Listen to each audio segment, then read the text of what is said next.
Hello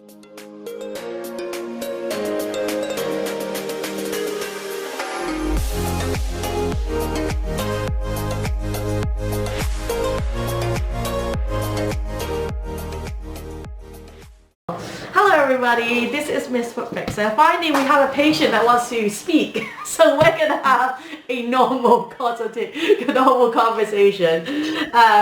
So this lovely gentleman, I've seen you. How long have I seen you for? For over 3 years. Over 3 years, and I remember he went to a podiatrist across the street, and then they cut you, but they didn't put any antiseptic on. That's I remember. true. And then he came in, and he has these wonderful toenails. So he has a lovely person that cuts his nails anyways, but you can see from his nails they're very, very curled and involuted, and sometimes they can become very, very painful down the side. So every kind of three months, is it every 3 months to you? Every 2 or 3 months. Yeah, 2 months he comes in, and he comes and gives us a call or text. This time he's text. Usually he calls. Actually this time he became more advanced, and he texted me for an appointment, and we offered him an appointment. So he lives between Africa, Monaco, and England. Is it another country? That's true. Yeah, see, I know everything about you. I listen. Okay, so what we're going to do is we're going to clean down the side of the nail, and then the other toe is the same, and then also file down the thickness of the nail. Okay, just going to start cleaning this nail up. So for this client, we always need to cut down the side because it's so involuted.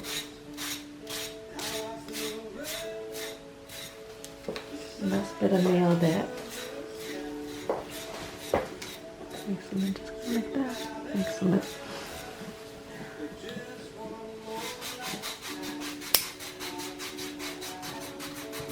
And you can see from the groove of the nail how much is digged into there. Right, I can see that the ingrowth portion has gone. Yeah. Ingrown nail.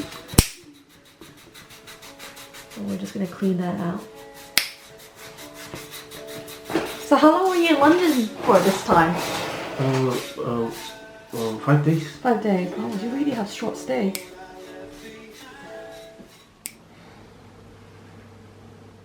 So the whole world is not doing well. No. So why do you think the whole world's not? Obviously, I don't see the economy the way that you do. So what are you seeing? Well, there would be, sooner or later there will be a big problem. Uh-huh. Every country will be gripped by poor economy. Uh-huh. And then, they will address it. Yes. Do you think this problem that's coming would it be worse than the last one? Well, about that, Yes. I don't know whether, just look around here. Uh-huh. The property prices have crashed already. Oh really? Yes. It's still, how much has it? You're talking about the £1 million houses, right? Well, if you talk of £1 million, I can safely tell you at least 20%. Oh wow. Okay, whoever wants to buy a £1 million place in England, come over. 20% discount. No, but then again, there's another problem. Uh-huh. Bankers are not comfortable giving out mortgages. Okay. Because, for example, if somebody buys £1 million pounds property, Yes. and banker lends him, let's say 90%, Yes. 900,000. Uh-huh.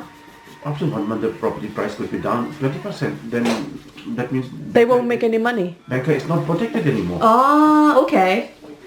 I mean, the worst you can do is go and seize the house. Yes. But that doesn't do any good. Yes.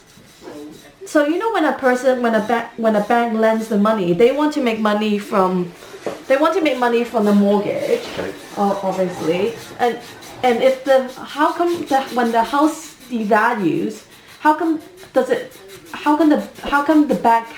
what's the question? No, I know what you mean. Yes. The bankers, they need security to secure the loans given by them. Okay, yeah. Normally, security used to be the property, and cautiously bank will only lend up to 70 or 80, in exceptional case 90%. Yes. But now they know if they lend 80% to 90%, then we could reach a point where the property will not be proper security. If the prices crashes by 20 or 30, Okay. then bank can only recover half the money. Okay, that makes sense. So if, for example, that person couldn't pay for the mortgage and they wanted to Seize the house. see the Then they will house. have to sell it at losses. Ah, okay, that makes sense now. See, I understand now. Ah, okay. So it's not a good thing. Bank loans will be at risk. Yeah, so they won't lend as much or won't lend at a 90% kind of Yeah, rate. no way. Now, I don't think any bank will do it for more than 50 or 60%. Yeah, that makes Cautiously. sense. Yeah. Because how do you think that the prices in London gone so crazy, that went up so crazily? Well, it is all demand and supply. It was in great demand, and now there's no demand at all. I'll give the reason. Everyone is looking at Brexit. Yes. And earlier, all the Europeans, even will queue up to book property. Yes. But now they don't know what is the future. Yes. So those who had intentions of buying, they're out. They don't want anymore. Those who have bought, borrowing money from banks, they're trying to sell the best to, they're trying to sell and then they pay the banks back. Oh, yeah, that makes sense. That makes sense. So that everybody's selling and nobody's buying. That's true. And because of Brexit, there's uncertainty. Correct. So if, for example, if Britain does a good deal with EU, do you think the house prices will stabilize, or there's something else going on in the economy? Well, I don't know when you say good deal, what do you mean? I mean, as it is, I cannot see any deal. In fact, looking at the stand of European Union, they don't want Britain to have any say. They want to decide Yes. what should be done. Yes. Okay. But did you know you would have sold a year ago? Yes. Yeah. Now, I want to show you something when this recording is over. Of course.